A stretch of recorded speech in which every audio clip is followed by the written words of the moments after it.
कि कौन सा कथन बिहार विधानसभा की लोक लेखा समिति के संबंध में गलत है। यहाँ पर देखिए पूछा गया है कि कौन सा जो स्टेटमेंट है बिहार विधानसभा की लोक लेखा समिति के संबंध में गलत है। तो देखिए ध्यान दीजिएगा, देखिए राज्य सरकार पर वित्तीय नियंत्रण एवं निगरानी हेतु विधानसभा की लोक लेखा समिति का गठन किया गया। इसका अध्यक्ष जो होता है यह विरोधी दल का सदस्य होता है और कोई मंत्री इस समिति का सदस्य नहीं हो सकता है। इस बात को ध्यान रखेंगे। इस समिति का कार्यकाल जो होता है यह 1 वर्ष का होता है। एक बार मैं और रिपीट कर देता हूँ, राज्य सरकार पर वित्तीय नियंत्रण एवं निगरानी हेतु विधानसभा की लोक लेखा समिति का गठन किया गया। इसका अध्यक्ष विरोधी दल का सदस्य होता है। कोई भी मंत्री इस समिति का सदस्य नहीं हो सकता है। इस समिति का कार्यकाल 1 वर्ष का होता है। देखिए लोक लेखा समिति राज्य के आय व्यय का लेखा जोखा रखती है, सही है। इसमें सभापति सहित सदस्यों की संख्या 17 से अधिक नहीं हो सकती है। यहाँ बिहार के संबंध में पूछा गया है, ये भी स्टेटमेंट सही दिया गया है।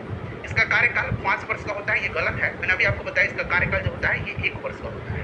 बिहार लोक लेखा समिति के सभापति तारकिशोर प्रसाद को बनाया गया है, ये भी स्टेटमेंट सही दिया गया है। गलत कौन सा है, तो ऑप्शन नंबर इसका सी जो होगा, कार्यकाल 1 वर्ष का होता है, न कि 5 वर्ष का। ठीक है, कहीं कहीं जो है इसमें सदस्यों की संख्या 15 से अधिक नहीं हो सकती है, लेकिन बिहार विधानसभा में कहा गया है कि 17 से अधिक नहीं हो सकती है। चलिए नेक्स्ट क्वेश्चन हमारा कि निम्नलिखित में से किसने दिल्ली में जमात खाना मस्जिद का निर्माण किया था।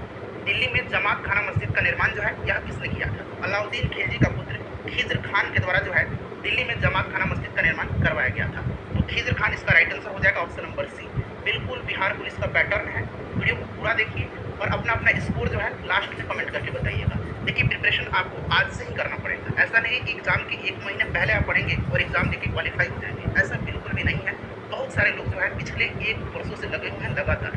आप भी आज से शुरुआत करिए और डेली कम से कम 5-6 घंटा पढ़िए। और आपको पढ़ना क्या है, तो सबसे पहले आप कोशिश करेंगे कि NCERT का क्लास 8 से लेकर के क्लास 10 तक के बुक को एक बार आप जरूर पढ़ लें और सेट को रोज लगाइए। यहाँ मैं आपके लिए डेली एक सेट लेकर के आता हूँ, उस सेट को लगाइए, अपना प्रिपरेशन का आकलन करिए कि कितनी तैयारी आपकी है, कितनी बाकी है और किस प्रकार से आपको तैयारी करनी है। चलिए तो राइट आंसर इसका खिज्र खान हो जाएगा। अच्छा, अलाउद्दीन खिलजी ने, आपको याद होगा कि अलाउद्दीन खिलजी ने अल्लाही दरवाजा का निर्माण, सीरी के किला का निर्माण, इन सब का करवाया था। ठीक है, इल्तुतमिश। अच्छा, कुतुबुद्दीन ऐबक के बारे में पहले जानिए। कुतुबुद्दीन ऐबक गुलाम वंश का संस्थापक था। 1206 ईस्वी में इसने गुलाम वंश की स्थापना किया था।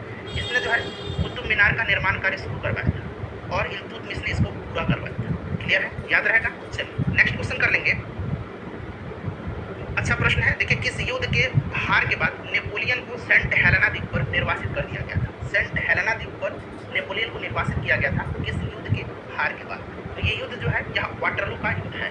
वाटरलू का युद्ध कब हुआ था, 1815 में हुआ था। इसको भी आप निश्चित रूप से ध्यान रखेंगे। इस युद्ध के हार के बाद इसको सेंट हेलेना द्वीप में बंदी बनाया गया था। अच्छा, नेपोलियन जो था फ्रेंड्स, ये कहाँ का शासक था, ये फ्रांस का था।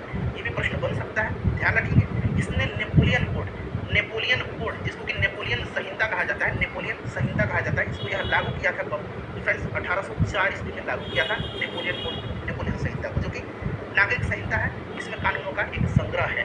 ठीक है, चलिए नेक्स्ट प्रश्न करेंगे कि प्याज का रंग लाल होता है, किसके कारण प्याज का रंग लाल होता है। साइंस का प्रश्न है, बताइएगा। सबसे पहले यहाँ पर देखिए बीटा कैरोटीन के कारण जो है गाजर का रंग हल्का लाल होता है। किसके कारण, बीटा कैरोटीन के कारण। एंथोसाइनिन के कारण जो है प्याज का रंग लाल होता है, option number B right answer हो जाएगा। लाइकोपीन जो है यह टमाटर में पाया जाता है, टमाटर का रंग लाल लाइकोपीन के कारण होता है। और कैप्सेसिन के कारण जो है मिर्च तीखापन होता है, मिर्च में तीक्ष्णता जो पाई जाती है, तीक्ष्णता किसके कारण से, कैप्सेसिन के कारण। ये भी प्रश्न बनता है, ध्यान रखेंगे। चलिए अगला प्रश्न करेंगे कि India state of forest cover report 2021 के अनुसार भारत में भौगोलिक क्षेत्रफल का प्रतिशत, यहाँ देखिए प्रतिशत में पूछा गया है कि किस राज्य में वन आच्छादित क्षेत्र द्वितीय अधिकतम है। तो देखिए ये जो फॉरेस्ट कवर रिपोर्ट है 2021, इसके अनुसार अगर हम बात करें तो भौगोलिक क्षेत्रफल का प्रतिशत में अगर पूछा जाए कि सबसे ज़्यादा वन आच्छादित क्षेत्र वाला राज्य कौन सा है, तो यह राज्य जो है आपको ध्यान रखना है कौन सा राज्य है, तो मिजोरम है। यहाँ पर द्वितीय स्थान पूछा गया, तो द्वितीय नंबर पर जो है ये अरुणाचल प्रदेश है। क्लियर है। अगर इस प्रकार से प्रश्न पूछता है यहाँ प्रतिशत न लगा करके सीधे क्षेत्रफल की दृष्टि से कौन सा सबसे बड़ा वन क्षेत्र वाला राज्य है, तो यह राज्य कौन सा है, मध्य प्रदेश है। क्लियर। चलिए नेक्स्ट क्वेश्चन है कि हमारे नाखून, बाल और त्वचा समान पदार्थ से बने होते हैं। यह पदार्थ जो है एक प्रोटीन है जिसको क्या कहते हैं। तो देखिए हमारे जो बाल हैं, त्वचा है, नाखून है, ये बने होते हैं किसके, तो फ्रेंड्स ध्यान रखेंगे केराटिन के। तो केराटिन राइट आंसर इसका हो जाएगा। अच्छा, जानवरों के जो सींग होते हैं, खूर होते हैं, सींग और खूर, ठीक है, ये भी किसके बने होते हैं, केराटिन के ही बने होते हैं। पक्षियों के जो पंख होते हैं ये भी किसके बने होते हैं, केराटिन के ही बने होते हैं। क्लियर है? चलिए अगला प्रश्न करेंगे। और फ्रेंड्स प्लीज वीडियो को लाइक करिए, कंजूसी बिल्कुल मत करिए, वीडियो को ज्यादा से ज्यादा शेयर करिएगा। देखिए जैव विविधता शब्द सर्वप्रथम किसने दिया था? जैव विविधता शब्द जो है सर्वप्रथम किसने दिया था? तो देखिए राइट आंसर इसका क्या हो जाएगा बताइए। तो देखिए जैव विविधता वाल्टर रोजर ने दी। ऑप्शन नंबर सी इसका राइट आंसर हो जाएगा 1985। नेक्स्ट क्वेश्चन है हमारा कि जनगणना 2011 के अनुसार बिहार का न्यूनतम जनसंख्या वाला जिला कौन सा है? बिहार में पूछा गया है। बिहार में सबसे अधिक जनसंख्या वाला जिला जो है ये पटना है। कौन सा जिला? पटना है। और यहाँ पर न्यूनतम पूछा गया, तो न्यूनतम जो है ये शेखपुर का है। कौन सा? न्यूनतम है। अच्छा बिहार का न्यूनतम अगर जन घनत्व वाला जिला पूछेगा तो न्यूनतम जन घनत्व कैमूर का है और सबसे अधिक जन घनत्व वाला जिला शिवहर है। सबसे अधिक शिवहर जन घनत्व के मामले में और सबसे कम जो है ये कैमूर है। गोपालगंज के बारे में आपको पता होगा, यहाँ पर सबसे ज्यादा लिंगानुपात है। क्लियर है? चलिए अगला प्रश्न कर लेंगे कि पूर्वी मध्य रेलवे का मुख्यालय कहाँ पर स्थित है? बहुत ही इंपॉर्टेंट क्वेश्चन है, बहुत लोगों को पता भी होगा, प्रीवियस ईयर में भी यह प्रश्न पूछा जा चुका है, मैंने इसको शामिल भी किया है। तो देखिए पूर्वी मध्य रेलवे का जो हेडक्वार्टर है ये कहाँ पर है? हाजीपुर में। कहाँ पर है फ्रेंड्स? तो हाजीपुर में है, ध्यान रखना। स्कोर आप लोग जरूर बता के जाइएगा। देखिए भारत दुर्दशा और अंधेर नगरी दोनों नाटक है। भारत दुर्दशा और अंधेर नगरी जो है ये दोनों नाटक किसके हैं? ये दोनों नाटक जो है यहाँ किसके हैं? तो भारतेंदु हरिश्चंद्र के हैं। किसके? भारतेंदु हरिश्चंद्र के नाटक हैं भारत दुर्दशा और अंधेर नगरी। ये प्रश्न पूछा भी गया है, इसको निश्चित रूप से आप याद रख लीजिए। चलिए नेक्स्ट क्वेश्चन कर लेंगे कि क्राकाटोआ ज्वालामुखी कहाँ पाया जाता है? क्राकाटोआ ज्वालामुखी जो है यह पाया कहाँ जाता है? देखिए क्राकाटोआ जो है यह इंडोनेशिया में पाया जाता है। कहाँ पर? इंडोनेशिया में। अच्छा इक्वाडोर में आपको पता है कि कोटोपैक्सी पाया जाता है। कौन? कोटोपैक्सी कहाँ पर है? इक्वाडोर में है। क्लियर? याद रहेगा आपको। इटली में क्या है? तो इटली में आपको याद रखना है माउंट एटना है, स्ट्राम्बोली है, विसुवियस है। ये तीन ज्वालामुखी आपको याद रखना है। कौन कौन से? माउंट एटना, स्ट्राम्बोली और विसुवियस। ये कहाँ पर है? इटली में है। अच्छा ऑस्ट्रेलिया में जो है ज्वालामुखी नहीं पाया जाता, ऑस्ट्रेलिया महाद्वीप। क्लियर? चलिए तो आपको याद रखना है क्राकाटोआ ज्वालामुखी कहाँ पर पाया जाता है? तो इंडोनेशिया में। नेक्स्ट क्वेश्चन है कि कौन सा वेद धार्मिक अनुष्ठानों की पद्धतियों का उल्लेख करता है? आपको पता है कि 4 वेद हैं, ठीक है? कौन कौन से? चारों का नाम भी यहाँ पर आपको दिया गया है। ऋग्वेद, उसके बाद देखिए यजुर्वेद, सामवेद और अथर्ववेद। इसमें सबसे जो पुराना वेद है यह ऋग्वेद है, ध्यान रखिए। क्लियर? चलिए और पूछा गया है कि इसमें जो है धार्मिक अनुष्ठानों की पद्धतियों का उल्लेख किया गया है, तो यह जो वेद है इसका नाम है यजुर्वेद। कौन सा? यजुर्वेद है।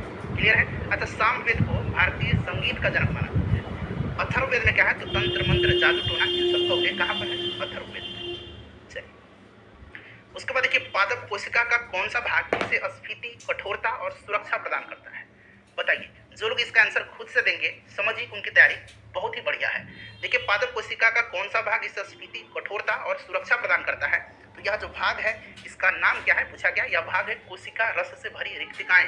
जो रिक्तिकाएं हैं यही जो है पादप कोशिका को स्फीति, कठोरता और सुरक्षा प्रदान करता है। तो ऑप्शन नंबर इसका सी बिल्कुल करेक्ट आंसर हो जाएगा। अच्छा राइबोसोम को कोशिका की प्रोटीन फैक्ट्री कहा जाता है। माइटोकॉन्ड्रिया को कोशिका का पावर हाउस कहा जाता है। और एक है लाइसोसोम।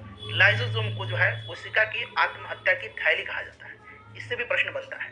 चलिए उसके बाद देखिएगा कि 74वें गणतंत्र दिवस परेड में किस राज्य की झांकी को प्रथम पुरस्कार मिला? 74वां गणतंत्र दिवस जो है ये वर्ष 2023 में मनाया गया है। ठीक है फ्रेंड्स, ये क्रम भी आपको याद रखना है। इसमें जो मुख्य अतिथि थे, चीफ गेस्ट थे, ये कौन थे? तो ये कौन थे फ्रेंड्स? तो ये मिस्र के राष्ट्रपति अब्देल फतेह अल सीसी थे। अब्देल फतेह अल सीसी मिस्र के जो राष्ट्रपति हैं, ये 74वें गणतंत्र दिवस में मुख्य अतिथि थे। और 74वें गणतंत्र दिवस की परेड में जो है उत्तराखंड की झांकी को प्रथम पुरस्कार दिया गया है। क्लियर है? चलिए नेक्स्ट क्वेश्चन है कि उस्ताद बिस्मिल्लाह खां, भाई इनको कौन भुला सकता है? प्रसिद्ध शहनाई वादक हैं और इनका संबंध अपना राज्य बिहार से है। इसलिए प्रश्न बन सकता है कि उस्ताद बिस्मिल्लाह खां को भारत रत्न से किस वर्ष सम्मानित किया गया था? तो बिस्मिल्लाह खां जी को भारत रत्न से सन 2001 में जो है सम्मानित किया गया था। कब? 2001 में। इंपॉर्टेंट क्वेश्चन है। यहाँ पर आपको बहुत सारे नए प्रश्न देखने को मिलेंगे। देखिए सरोज स्मृति शोक गीत किसने लिखा है? सरोज स्मृति शोक गीत को लिखा है सूर्यकांत त्रिपाठी जी ने।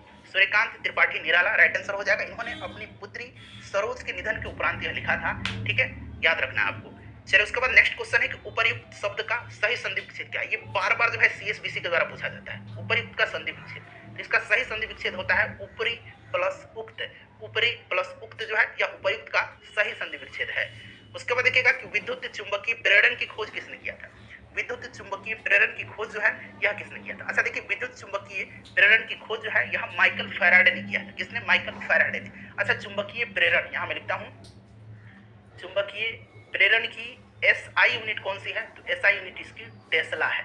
क्या है, टेस्ला है। अगर इसका सीजीएस यूनिट पूछेगा तो सीजीएस यूनिट कौन सा है, तो सीजीएस यूनिट जो है इसका गाउस है, ठीक है, गाउस है। इसको भी आप ध्यान रखेंगे। विद्युत चुंबकीय प्रेरण की खोज किसने किया था, तो माइकल फैराडे ने किया था। अगला प्रश्न हमारा कि गुणसूत्र जो है ये कहाँ पाए जाते हैं, गुणसूत्र जो है ये कहाँ पाए जाते हैं। तो देखिए गुणसूत्र जो है फ्रेंड्स यह कोशिका के केंद्रक में पाए जाते हैं, कोशिका के केंद्रक में पाए जाते हैं। तो यहाँ पर देखिए केंद्रक राइट आंसर हो जाएगा, ठीक है। गुणसूत्र अनुवांशिक गुणों का संवहन तथा लिंग का निर्धारण करता है। गुणसूत्र अनुवांशिक गुणों का संवहन और लिंग निर्धारण करता है।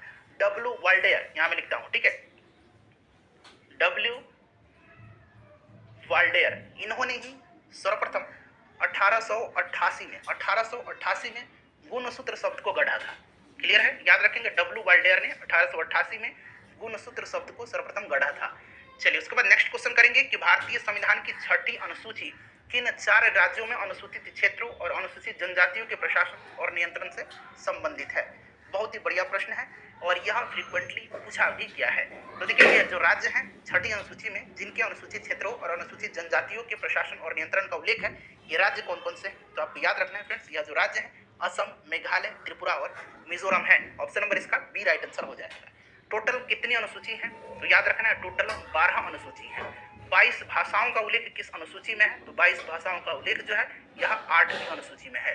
चलिए उसके बाद अगला प्रश्न करेंगे। यहाँ पर देखिए CHO अभिक्रियाशील मूलक का नाम क्या है, तो यह जो अभिक्रियाशील मूलक है यह अल्डिहाइड है। कौन सा है, अल्डिहाइड है। अच्छा यहाँ पर देखिए CO जो है यह कौन सा अभिक्रियाशील मूलक है, तो फ्रेंड्स यह जो है कीटोन है। कौन है, कीटोन है। तो इसको भी आप ध्यान रखना। क्लियर।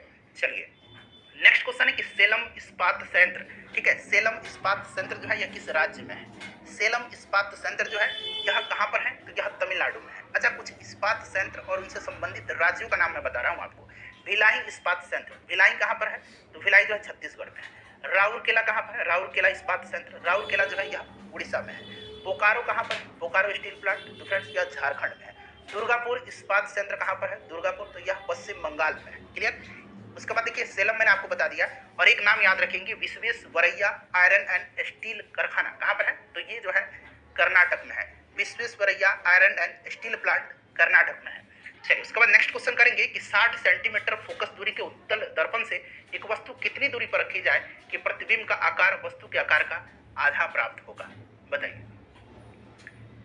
करेक्ट आंसर इसका क्या होगा, आपको देना है इसका आंसर। बिल्कुल बेसिक सा प्रश्न है, इसका आंसर मैं चाहता हूं कि आप सभी लोग कमेंट करके बताएं। चलिए आगे बढ़ेंगे। एक प्रश्न मैं आपसे हर वीडियो में पूछता हूं, इसका आंसर आप लोग बताइएगा।